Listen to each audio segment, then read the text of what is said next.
God, spoiler alert, how change is coming and what the Bible says we can expect to happen in the future.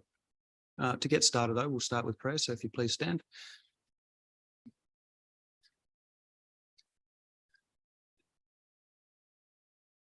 Yahweh, our Father in heaven, we bow before you as we start our meetings this evening to honour you and respect you, to thank you for the opportunity that we have here.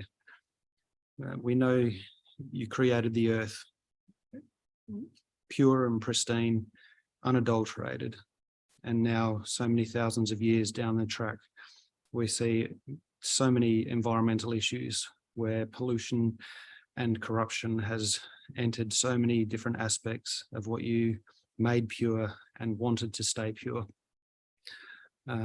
We pray as we look into these problems tonight, and as we look at some of the solution you have in store, that you'll be with us, and that we might be encouraged by what we see and what we hear. And so we open our meeting through your Son, Jesus Christ. Amen.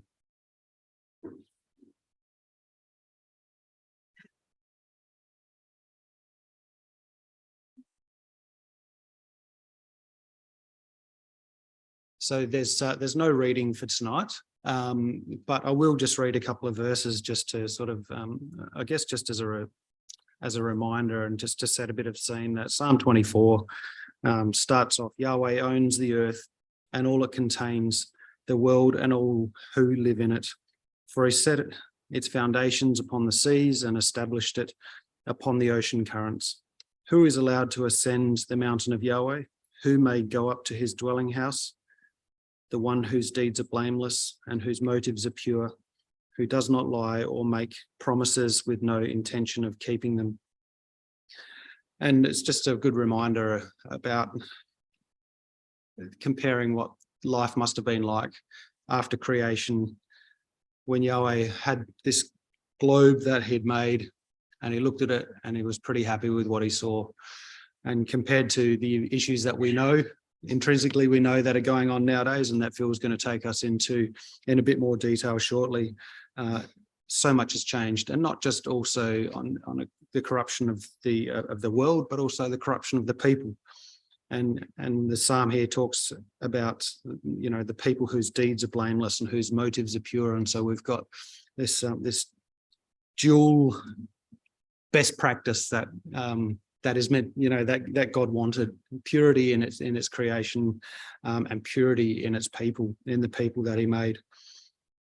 So we're going to now, I'll ask Phil to come up and just to talk to us about some of these issues that that he's uncovered and what we can expect after that. Thanks, Phil.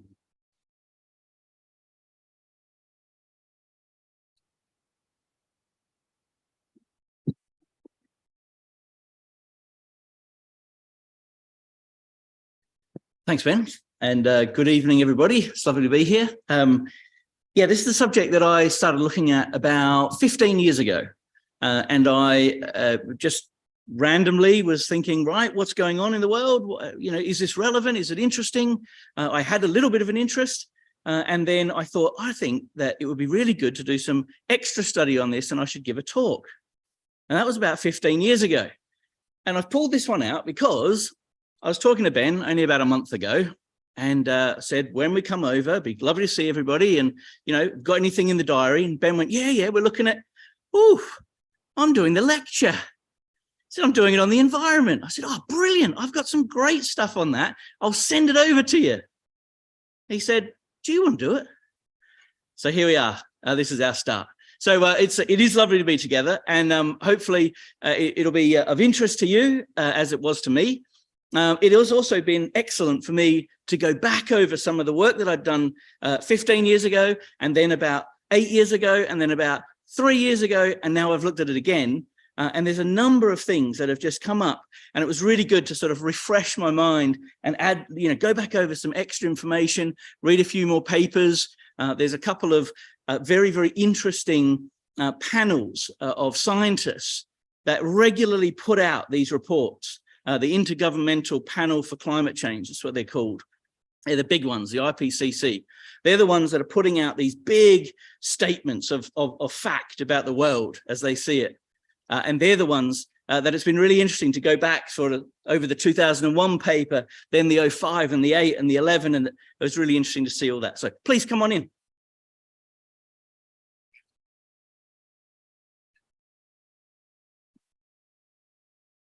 All righty. So let's get stuck into it. What we're going to do tonight, rather than me like talk and tell you some stuff and put like 3 or 4 bullet points on a slide, which would be normally how I'd run a presentation, I've got lots of text because I'm not the expert in this subject. But there are loads of people out there who are serious experts, glaciologists, climate change experts. All of these people have spent and dedicated a lifetime into learning and researching this stuff. And the value for us is to try and understand and get under the skin of what are they seeing? What are they seeing as the major changes that are coming on the earth? What are they seeing in the current changes that they're already seeing? So that then we can learn from that and we can take some encouragement. So tonight, it's not just all a doom and gloom, like, oh no, look at all the major problems that are going to be out there. It is also, as Ben already introduced the topic, there is some really good stuff that we can get to at the end to say, actually, what's God's solution for some of these things? But I thought it was really important that we sort of really unearth what is going on. What is it that we should know about? Here's our first one. When the clicker, you turn it on. Here we go. I'll read it, but you're already reading ahead, so slow down your reading. A British scientist forecast planetary wipeout. This is the sort of language that anybody in the climate change space is using. Planetary wipeout. These are pretty serious things. And first of all, have a look at the date, 2006. It's a long time ago that this was written, but I thought it was still relevant. Studies show that Australia, in the middle of a 1,000-year drought, would get hotter and drier, and that worldwide crop yields would decrease. Gulf Stream, which warms northern Europe, is slowing. The tundra, which is the frozen earth from the Arctic down, you get the tundra and the taiga. They're the parts of Earth from the Arctic Ocean down, that is melting fast. Now that's a problem. We'll have a look at that in a bit more detail. Satellite images show that major rivers of Africa are carrying significantly less water than before. Monsoons are more erratic across the Indian subcontinent. Arctic sea ice is predicted to disappear by 2040, and almost all the world's glaciers, in many cases providing water for cities, are confirmed to be in retreat. That's a pretty big statement. This is from the Guardian newspaper in the UK, and they've got a lot of stuff to talk on climate stuff. But this was the picture. This was the statement that was put out there in 2006. There is not really one area that is safe. Every part of our environment as we know it today is struggling. There's some major problems. The bit that I went through a bit about the tundra and the taiga and why it's melting fast, why that's a problem, is that most of the world's soil-bound carbon is in those locations. So when those areas melt, a lot of carbon and other greenhouse gases is released from those frozen areas. So carbon that has been locked away for centuries is now causing a problem. We all talk about pollution and cars, and we've got to reduce cars and buy electric vehicles. But actually, a lot of problems is based on loads of things that just changing your car is not going to fix. We'll come back to that. Here's another one. 3 years later. Now, 3 years later, I would have hoped that when a major statement comes out in 2006, these are all the big problems, we've got to do something about it. 3 years later, there's another release in the same paper, and it says almost 9 out of 10 climate scientists do not believe that political efforts to restrict global warming to 2 degrees will succeed. So a key determinant of whether we're facing planetary wipeout, as previously discussed, this global warming, reduce the impact of this global warming, 9 out of 10 climate scientists say probably not likely. An average rise of 4 to 5 degrees at the end of this century is more likely, they say. Given soaring carbon emissions and political constraints, such a change would disrupt food and water supplies, exterminate thousands of species of plants and animals, and trigger massive sea level rises that would swamp the homes of millions of people. So 3 years later, the statement hasn't changed much. Now, I would think that if something was that big, planetary wipeout, there would have been a bit of a conversation around the world that says, we've got to change this. We've got to make some big changes. All right. And you might have heard of things like COP, this big meeting that happens all over the world. I think they've just had number 27. They have them in beautiful places that people fly their private jets to and have a really wonderful climate conversation in lovely, lovely places, and then leave without making too many changes. Would probably be a very small summary of how those COP events go. Here's one from just this week. This is from the National Center for Atmospheric Research, a really well-recognized American research center.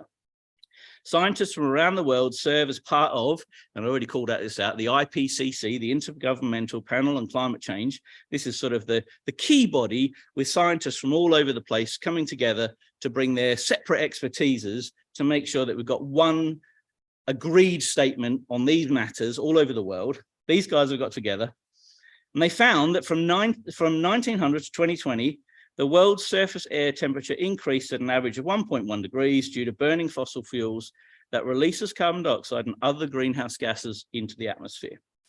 Climate models predict that the Earth's average global temperature will rise an additional 4 degrees during the 21st century if greenhouse gas levels continue to rise at present levels. Now, if you're thinking that that sounded familiar, that's because that's exactly what the same group of people said back in 2009. 2009 to 2023, the conversation is exactly the same. Okay, so the stuff that we're looking at, these issues, the concept of environmental challenges and global warming as a worldwide issue, the same statements are being made now, some 14 years later, that they always have been. So we've got a little bit of a challenge here that 14 years later, the dial hasn't moved. It hasn't changed in the conversation. They go on to say, this is the National Center for Atmospheric Research, they say, without swift action to reduce greenhouse gas emissions, models predict that holding the global average temperatures within 1.5 to 2 degrees increase may now no longer be possible.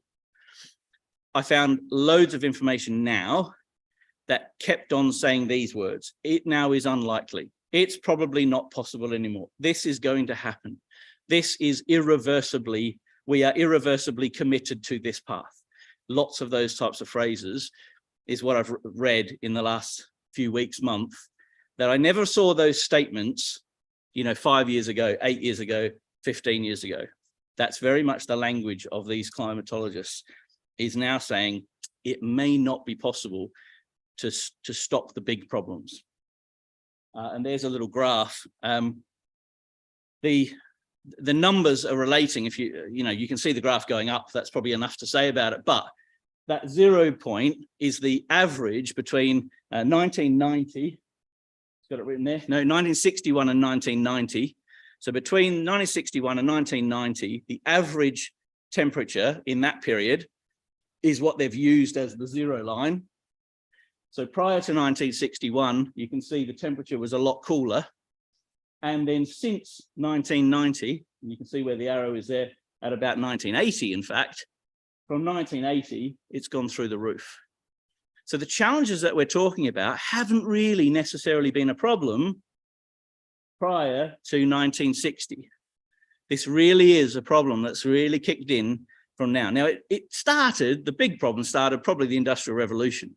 But it's bumbled along a little bit higher than it was prior to that, is what we've got of sort of information. We don't have the same sort of stats back then. But you can see it's all gone very northward since 1980, which is pretty significant. All right, what's this all about? Who knows about the greenhouse gas effect? I'm looking at students. All of us should have done this probably at high school. Maybe some of us didn't do it at high school. It wasn't around then, maybe.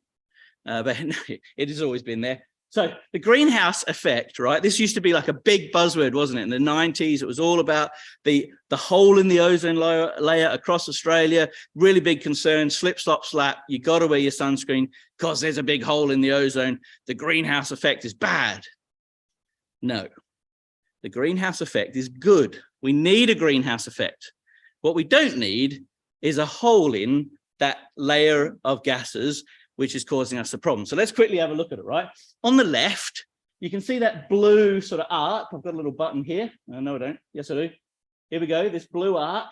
This is a layer of gases above our atmosphere. Now, we need that because if we don't have that, any of the heat that's on the Earth would go straight out like this. And we need some of that heat to stay here like this. So we've got to have a level of heat staying in our atmosphere. And then we also need an amount of heat getting out of here. Otherwise, we wouldn't be able to maintain the balance of the temperatures that we enjoy all over the Earth. All right. So the greenhouse effect of having this layer of gases in our atmosphere is really important. And that layer of gases is carbon dioxide and methane and nitrous oxide. These are important gases that we have and have always had. What's changed, though, is that we have now got a different amount of those gases on Earth, and that's causing problems. Okay, so this is how it normally works. We get sunlight coming down, solar radiation. The atmosphere bounces some of it back that we don't need. We get heat coming in here, and this is a good thing. The Earth itself reflects heat. Okay, so for example, if we cut down all the Amazon forests, we've now got a bigger area of the Earth that then can reflect heat. So that's not a good thing. We've now turned that balance around. The oceans reflect heat.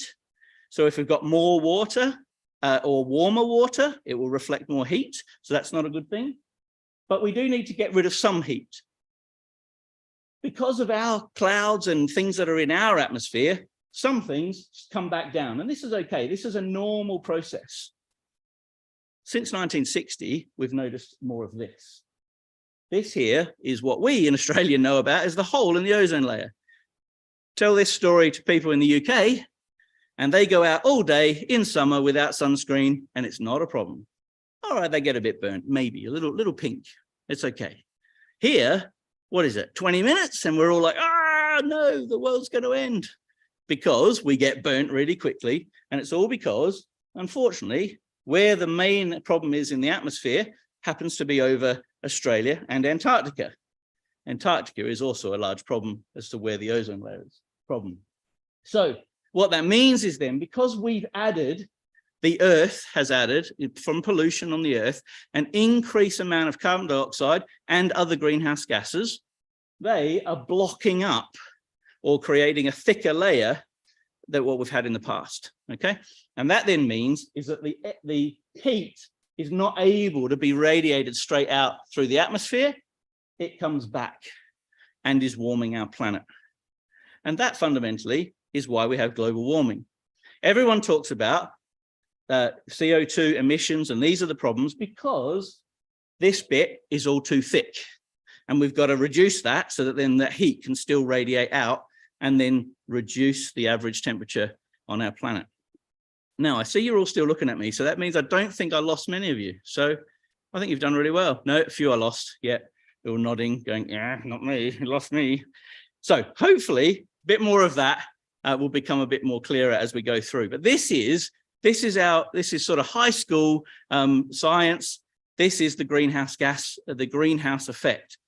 The main thing to remember, because we're adding more emissions of carbon dioxide and methane and nitrous oxide and other harmful gases, we are thickening the atmosphere, and it means that the heat that we get rid of, we're not, and it's coming back or it's staying on the Earth, and that is warming our planet.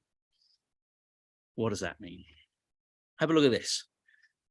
In 2000, I've got a couple of these maps.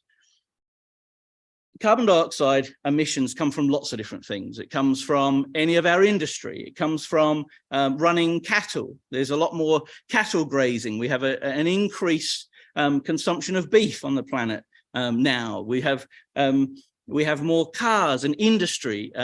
Cement production is one of the biggest things for increasing greenhouse gases.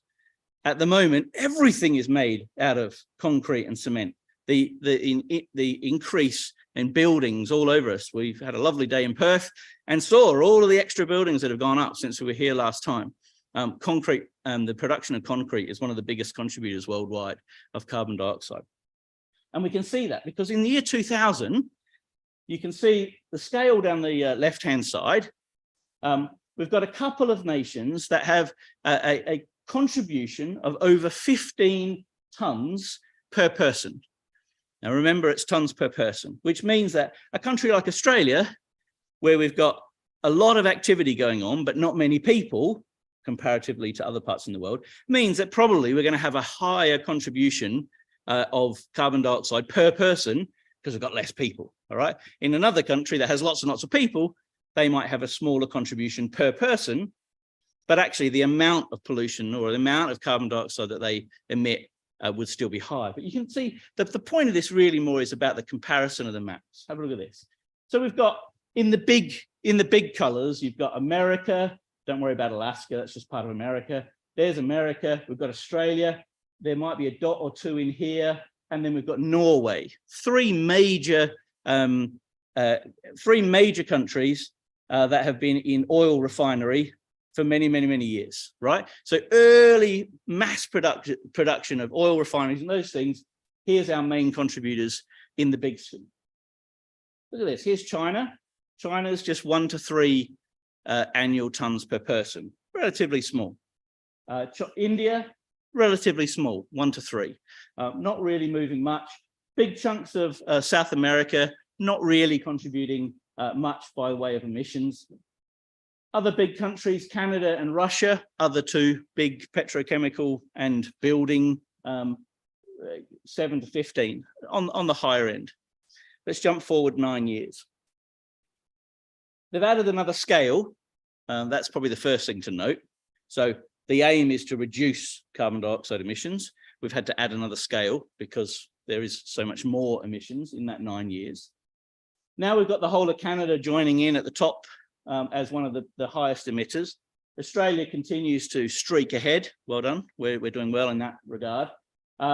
The Middle East countries are now joining in as major contributors of both petrochemical stuff, but also building. You know, you'll all be aware of Dubai and the other cities in the desert that were nothing only 15 years ago are now superpowers of tourism and building. Burj Khalifa, phenomenal. And then Russia is now gone from sort of second place right to the top as a major contributor. And pretty much most of the other places, China there is now in the 5 to 10, previously a 1 to 3. That's pretty significant. They're now catching up. Let's have a look at 2021. This is the latest scale that we've got. We're still in the same scale. 20 tons per person is still the end. Australia, America, Canada stayed the same. China is now up in this bigger number. They're now in the tens, not the 1 to 3 that it was some 20 years ago. And another major other countries, even African countries, are now joining in as being significant contributors. This is all with the context of everybody knowing that we've got to decrease carbon dioxide emissions. Every country is going up. There's very few. I think there's one country that's managed net zero already. Every other country has made commitment and promises to go to net zero, to reduce their carbon dioxide emissions, but they're still many, many years away. I think 2030 is the first expected of the next 2 or 3 countries to get to zero emissions. And then it's 2030, 50, you know, a long way away. Really significant, really significant. This is just a small diagram that I took from the Cape Grim station or measurement station, which is on the northwest of Tasmania. On the very tip of Tasmania, it has, it's one of 3 global baseline stations, another one being in Hawaii, and then one in the very north of Canada, whereby they just have so little pollution from anything around it. They can rely on being 1,000 kilometers of fresh air. And therefore they can do a really good baseline number. And they can say, if we take a measurement each year or each day, they can track how even in the best scenario ever, has things changed? Is it moving? Look at that. Since 1976, carbon dioxide has increased 25%. This is as of, you can see here, so this is just the other day. So 25%, there's been a 25% increase in carbon dioxide. These two here are also relevant. Methane has increased 24% and nitrous oxide 10%, but that's only from 1978. They started measuring those two numbers. And it's been the same on the other two stations as well. And I think between all of the network all across the world, there's the three big stations of Tasmania, Canada, and Hawaii. And then there's another 27 dotted all around that are all taking measurements, and they're all seeing the same sort of effects. Okay, and this is the sort of information that is informing and feeding in the politics and the governments of today in order to say, how do we make the necessary changes? Or at least, what's the case for change? Remember my title, Unsolvable Environmental Issues. I think most scientists expect that this sort of stuff is really difficult to turn the needle, and it's almost unsolvable. And they're coming up with ways of just trying to say there should still be some hope. We should still maintain hope. But boy, it's getting close that it's very difficult to fix these things. And these are the challenges that are facing a lot of the people around us.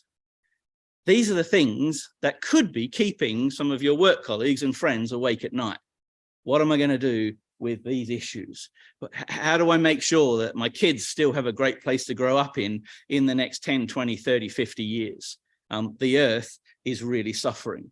And this gives us opportunity. Hopefully, as we get to the end of this, there'll be some things that maybe we can go and talk to our friends and say, look, it might be really difficult. It might be very unlikely that these things are going to change. But actually, God's got a plan. And we'll get to that in a minute. I want to just focus on one particular thing. We could have chosen lots of things. Could have talked about that soil, carbon release. We could have talked about cement production or so many other things. But I want to look at China's car industry. China's car industry, and I've got these from the different dates, is fascinating to see how the changes that maybe you and I are trying in separating our garbage and having recycling. Maybe we're trying to reduce the travel we're doing, or choosing more energy efficient cars, or making energy efficient choices like solar panels or things like that. Maybe that's something we're trying to do.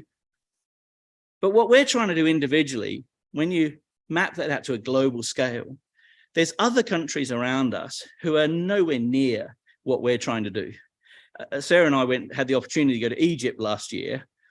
And in the UK, recycling, and we've had an electric car for a year and all these things, everybody's like trying to do their bit.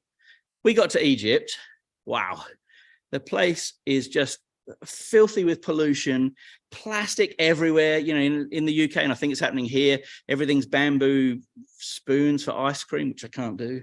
But there's all these things going on. There are some things that just don't feel right. In Egypt, I don't think they even heard. They never got the message. Plastic everything, single use, it's still well and truly down that line. And you think, okay, we're trying to do our little bit, but there's other countries around the world who actually you can't blame them, right? In the West, we've had it pretty good for maybe 50, 60, 80 years. We've all had our development. Probably many middle-class people expect to have a fridge and a car, and why not? That's sort of what the luxuries and the benefits of the West have sort of enabled us to have. Well, China now has 400 million middle-class people. And all of them say, well, I think I should have a car and a fridge, and I'm going to need an increased number of roads running through the country, and I want a building to live in, and I don't want to live in a mud hut out in the sticks, middle of nowhere. I want to live in an apartment in the city. So therefore, we need more buildings and more growth and more opportunity and more petrol, fossil fuel burning, more electricity plants. And that's the world that a lot of these other countries are facing into. And China's one of them. So here we are. Let's say they want a car, all right? Because why not? They're middle class. They want a car. That's very fair and reasonable. In 2005, the suggestion was that some 4.1 million passenger cars are expected to be sold in 2008, around the double the level in 2005. Okay, so we're expecting 4.1 in 2008. Well, what does it say in 2008? In the past year, 8.26 million cars. So not only was 2005, they suggested, so in 2005, they had 2 million cars sold that year. They thought that in 3 years, it would be doubled to 4.1. Turned out it doubled again in their expectations to 8.26 million vehicles sold in 2008. Okay, so significant growth, way more than forecasted. And if you think of how the forecasters and the climatologists were thinking, right, well, you know, if we're going to have that many cars, then that's going to contribute this much. So these are what we should do globally to reduce the impact of these emissions. And all of a sudden, all of their models just get blown out the water because, whoops, we sold twice as many cars. Okay. By comparison, between 2005 and 6, the number of motor vehicles on the US roads increased by 1.38. There's incredible maps about the road network. There now are way more roads in China than there are in the US. And you think of all of that growth and the cost of doing all of that, the costs in environmental stuff. Let's keep going then. 2008, that was. 2012.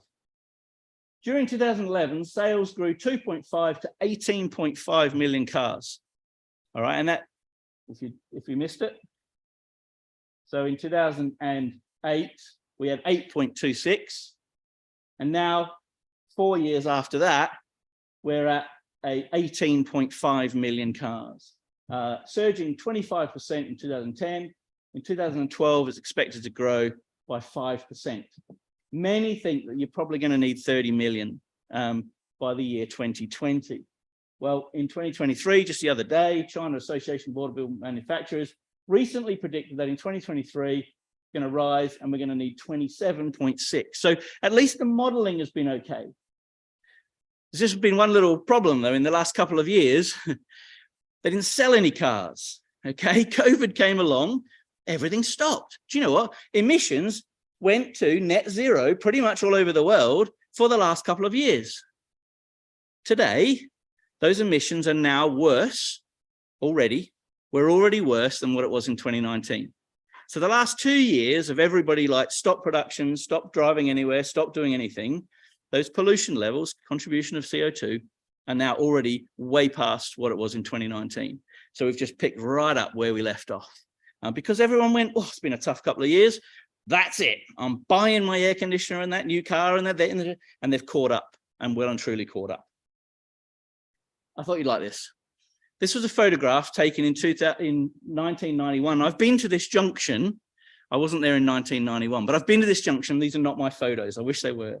In 1991, this was a photograph of a junction in Shanghai, China.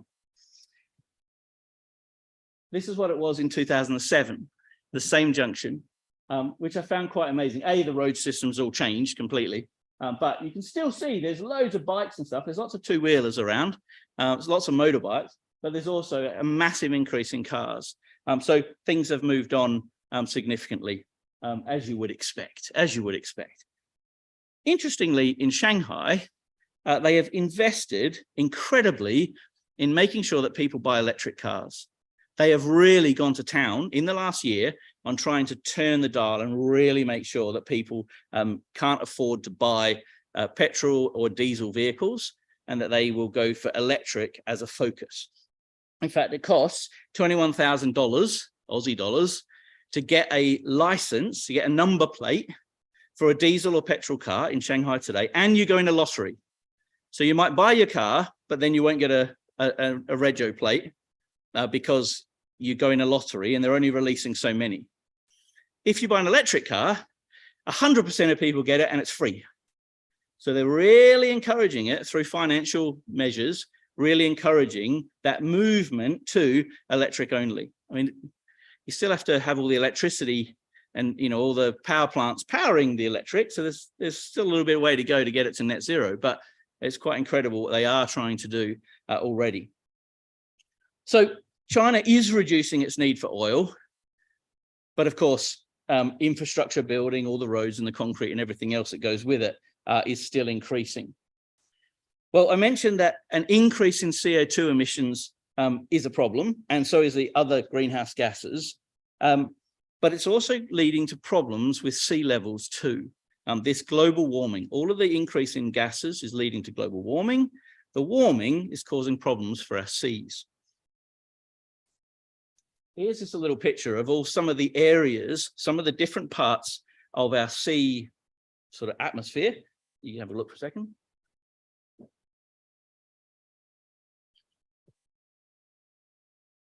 So what we're seeing, because of global warming, we're seeing the land masses in the northern areas. The land mass is warming up. Therefore, water is melting. The tundra and the taiga are melting, causing water runoff.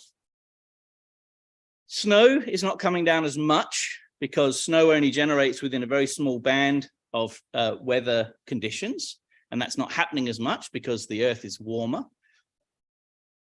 Glaciers, because of the heat, are shrinking, which the suggestion early on was probably by 2040, they might shrink completely. All of the world's glaciers, that's a problem. There's sea ice problems, and we'll have a look at that in a bit more in a second. You've got the air, the water itself is heating up, all right? So because the air temperature is warmer, the first something like 75 centimeters is now hotter across most of our seas, which is then changing what the marine life, having an effect on the marine life, notably the really basic stuff, the building blocks of marine life, which normally stick on the side of an iceberg and then get eaten by the first animal, which get eaten all the way down to the big things.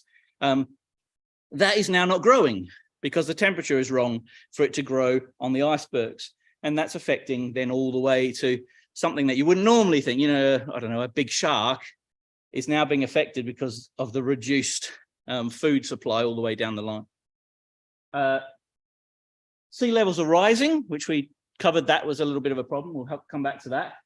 There's changes in then the heat, as I said, ocean pH levels, the amount of oxygen that's now in the ocean is changing, which means that certain animals and species are dying out. And then in Greenland and Antarctica, the ice quantity, the amount of ice that is generated in those locations and stays in those locations even through summer is now reducing significantly. In fact, global sea levels have risen so far 25 centimeters since the 1970s. And if you think there's loads of islands, there's places that are already at sea level. I mean, Holland is a great example where they spent years and lots of money in trying to get rid of the water because half the country is below sea level. You've got other islands, Kiribati, Tuvalu, Maldives, those places are already really close to sea level.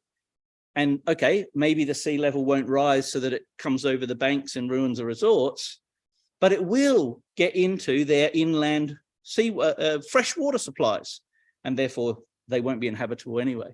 So we've got some significantly problems here.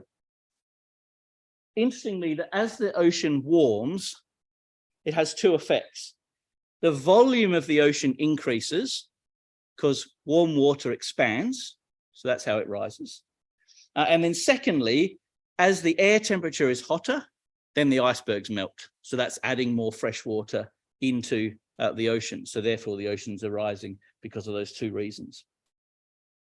Here's just a couple of photos. This is the Greenland ice sheet and an example of how the big sort of almost like fjord-like edges of the Arctic sort of carve off these massive icebergs. And it's a natural process. It's a really important process for these icebergs to go off floating for the marine life around them. It's just that they're all melting so much faster than they have in the past. And this is how it's changing. In 2000, there was an analysis done between 2003 and 2007. And you can sort of see, I won't go into all the detail of what the numbers mean, but you can just see it with the difference in the colors, okay? This is like the middle of the mountains and when the ice is the most concentrated, all right? And you can see that from there, 2003 to 7, that was an analysis as a comparison. So from 2003 to 2007, the ice in that area increased by 6%, but decreased down this edge. And you can see down here, down to 26 centimeters in thickness. This is now thickness of the ice. Okay, and that doesn't seem like that much. The problem is always about change, maybe not even specific thicknesses, but if it's changing over time. So between these 4 years, that's the picture. Same start point, but now we go to 2012. You can see that all of this area here is now significantly in retreat. this part of Greenland is now shrinking away. And that's ice that's melting. It's got to go somewhere. Now, if it's in the middle, which you can see there's now not as much of the big red as there were previously, if it's in the middle, then it's going to run off like it does in the hills on the land. And when water runs off hills in the land, it finds its way into creeks and rivers and eventually makes its way to the land, to the sea, sorry. In the Greenland, it does the same, except the whole thing's covered in ice. There's no rivers, natural rivers for it to go down. So it finds fissures in the ice. And then warm water from the top seeps down lower and lower and lower, and therefore warming a lot lower down underneath the Greenland ice cap. And that's a real problem because it changes the whole structure, making the likelihood of the outside of Greenland to just break away because it now can't hold itself together. Really, really important. Currently, it holds 10% of the ice mass of the Earth. It's irreversibly, this is the statement from the Nature Climate Change, this is a journal, irreversibly committed to retreat by almost 59,000 square kilometers. And I thought this was good. An area considerably larger than Denmark, not your Denmark. That's Denmark in the north, in Scandinavia, because Greenland is still a territory of Denmark. So they're saying, actually, an amount of Greenland is shrinking. The amount is shrinking is actually the size of a whole Scandinavian country, very significant. If it completely melted, it would raise the average sea level by 7.2 meters. And I think that statement is a bit of a red herring because the likelihood of it ever completely melting is really, really, really slim. And going to 7.2 meters, well, forget life as we know it anyway. So I don't know why it's come up a couple of times. They sort of throw it in there as like maybe just a little scaremongering and it'll catch a title or two. Maybe that's why I put it in there. But there you go. There's a significant amount of water in the Greenland ice cap. What have they found? This is from a paper just the other day. Temperatures have risen 1.5 degrees above the 20th century average since 1995. And they've taken some samples, and they can't do these samples very often. They can only do them every about 15 years, and it takes about 8 years to analyze the samples. And they dig really, really, really deep into the ice and then take out these sort of core samples. And this was the latest one that they've done. And the samples came from, I think it was 6 years ago. But they've said they can see that Greenland as a whole has warmed substantially. And that's really significant. And I said it already, when the core, when underneath is warming, it's creating cracks, and the whole sheet, as one big mass of ice, can crack up and break. And that's a really big problem. I won't say too much about this other than to say, you can see these are the sort of spikes where they're saying the average melting amount per year is here. That's the average that it melts every year. Arctic melts and then freezes and then melts and freezes. It's what it does. The problem is that this is the average that it melts. It normally melts about this much and has done for a very long time. The problem is now it's melting this much. And I've just put a couple of dates. 2012 is one that they say is like the worst event that they've ever experienced. 2012, and you can see it melted significantly more than average. 2021 is there. 2023 is just here. It hasn't happened yet. So even though it's on the map, it's not on there. It's not showing. But you can see they're tracking all of this data. And all of this data is leading scientists to have these conclusions that they share with us. Here's one of them. Even if the greenhouse gas emissions driving global warming cease today, and this is from August last year, we find that Greenland's ice loss under current temperatures will raise global sea level by at least 27 centimeters. That's more than the current model's forecast, and it's a highly conservative estimate. They were like, it's way more than we expected, and we're really, really trying to be like, we don't want to even predict what we actually really think is going on. And there were lots of different papers about that. Well, what about Antarctica as well? So that was up the top. That was in the north. That was Greenland. Here's Antarctica's problem. Significant increase in temperature across Antarctica as well. And you can see here that 2023 is currently the worst year on record for the amount of sea ice that they have. Antarctica almost doubles in size with sea ice all around it, and then it breaks off and floats away. And that's a natural process, and it creates sort of big ice masses that animals can get on and rest, and it's a natural thing. But it only really works if it keeps to about the same amount of growth of natural sea ice every year that melt and break away, because all of that sea ice melts as it travels north towards Australia. As it melts away, it then increases the sea level. If there's already not as much of it, then there's increase in the salt content of the area. You go on about that forever. I won't, just to say this is a problem. The melting of sea ice in the Antarctica at the same time as there is less sea ice in the north, these are really big problems. We need more sea ice in the south and more in the north, and both are going the wrong way at the moment. Here's that comment I made about Tuvalu and Kiribati. It's expected that by 2100, sea levels will be risen by 0.5 meter. This was a statement in 2001. Remember, I just said it's already risen 27 centimeters? Here, they're saying it'll probably raise by 50 centimeters. We're already well and truly on the way, and we're not even close to 2100. This is a significant problem. Let's go to the next one. Average European temperature could rise by 2.5 degrees. This is in 1999. This was a suggestion. And the problem of that is also an increase in changes of the way weather work all around us. Here's just a few photos you might recognize. This top one here, New Orleans, one of the biggest tsunamis that hit in the southern, I've forgotten the name of the, what was the hurricane? Katrina, thank you very much. Hurricane Katrina, that was a photo after Hurricane Katrina came through, broke all the seawalls, all the water flooded in, really significantly changing the way that New Orleans people live their life. This one here was as the evidence of Superstorm Sandy, the one that took over and smashed through incredible amount of rain, a really crazy superstorm scenario that hit the US in New York, and then Manhattan and all the red taxis you might recognize just completely flooded. This one at the top, this was from last year's Sydney floods, that the storms that hit Sydney, they had the most water. We just found out today, in fact, talking with some Sydney siders that had just come over, Than and Kylie Hunter, had said that they got more rain last year than London did in Sydney, which is very surprising because we get a lot of rain over there. And then this one was a little bit personal for Sarah and I, because this is where our holiday, we often go on holiday at this lovely little spot in Spain.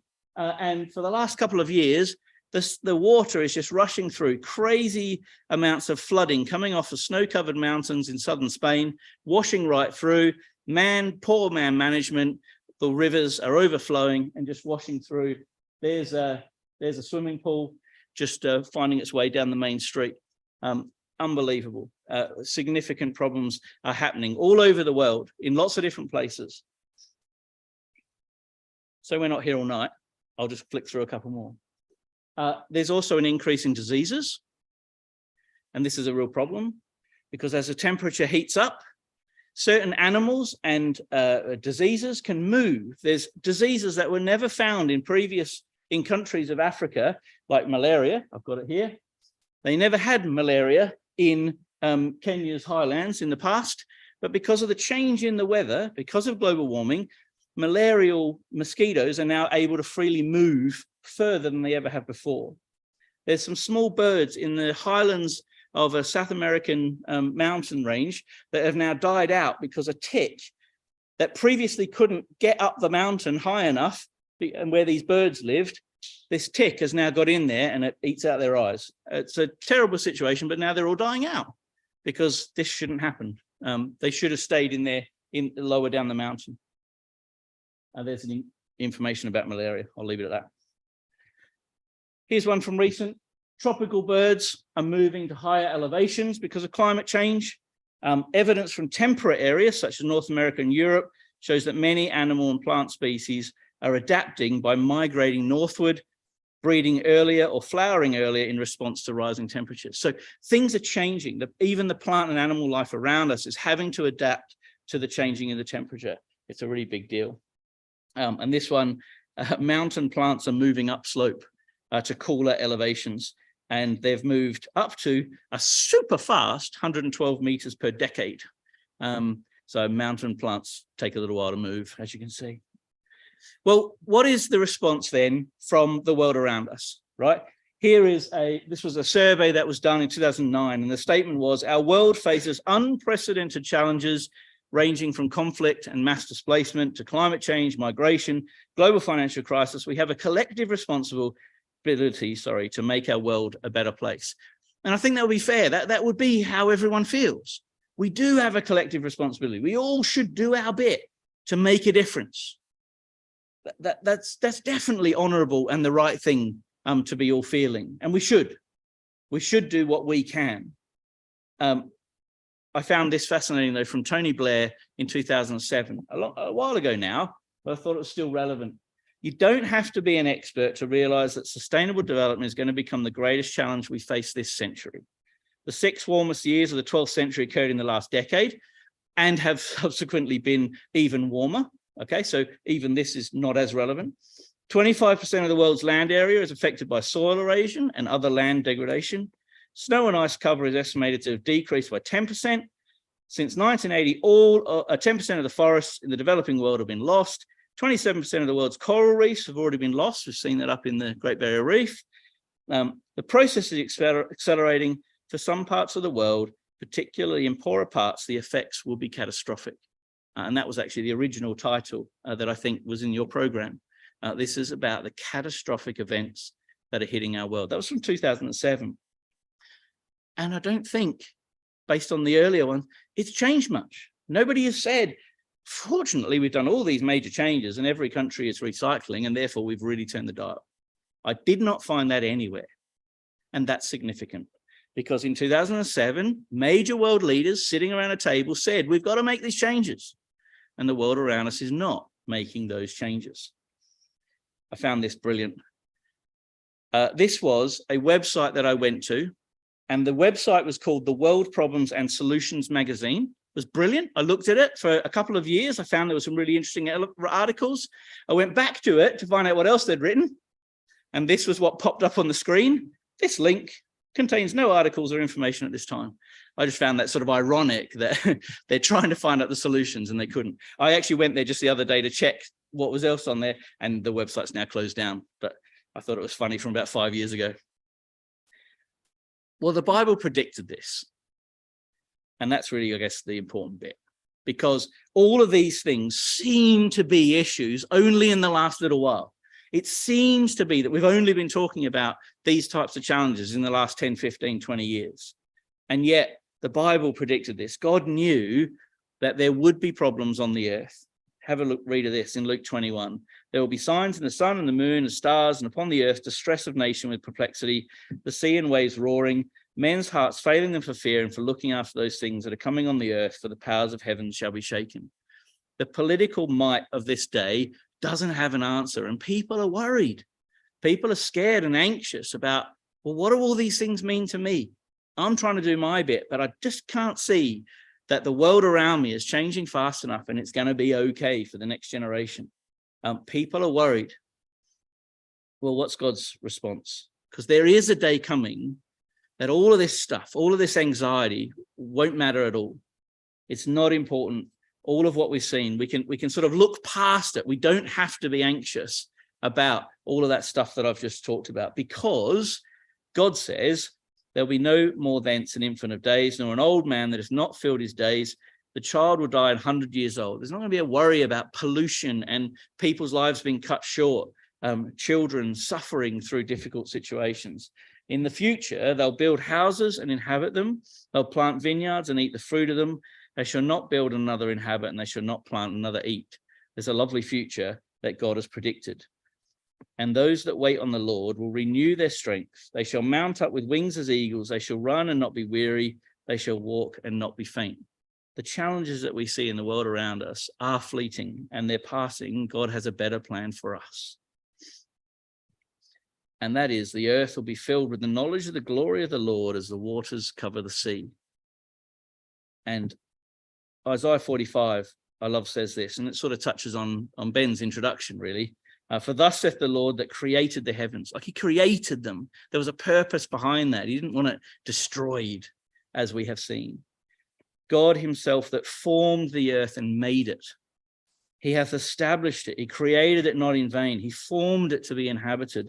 Look unto me and be ye saved, all the ends of the earth, for I am God and there is none else. God is not going to let the situation that we see around us, that man has done in relatively recent 50 years or so, maybe a little bit more, he's not going to let that be the end game, because he created it not in vain. This is the future we can look for.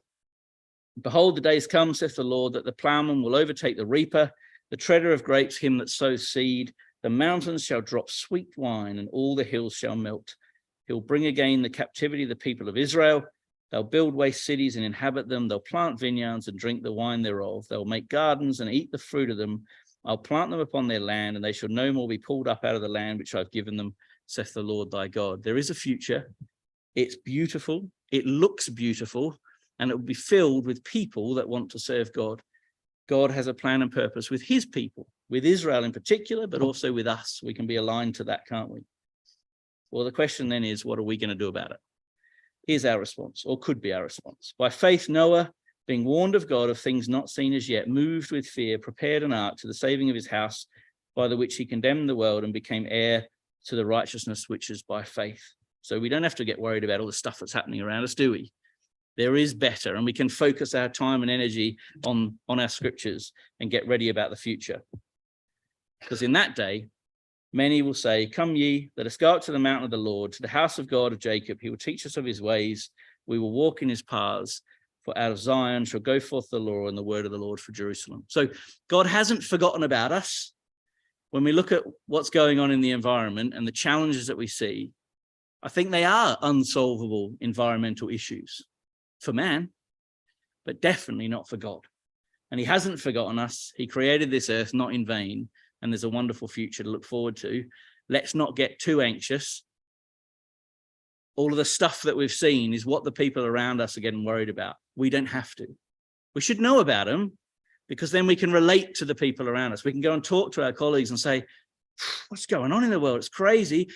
Let me tell you about a better future. And that can be the conversations that we have moving forward. Thanks.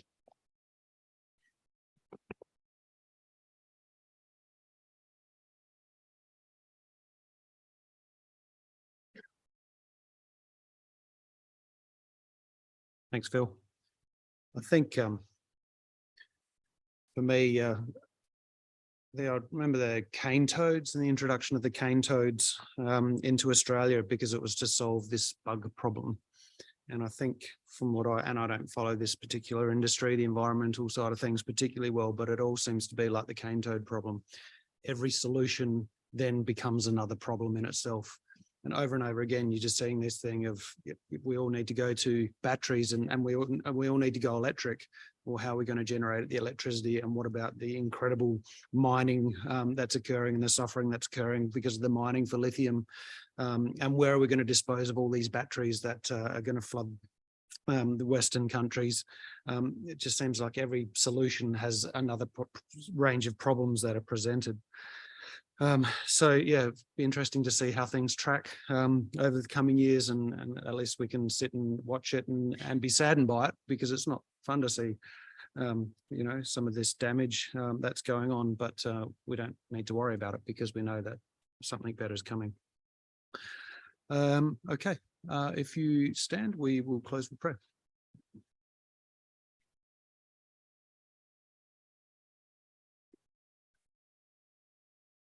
Our Father in heaven, we close our meeting now,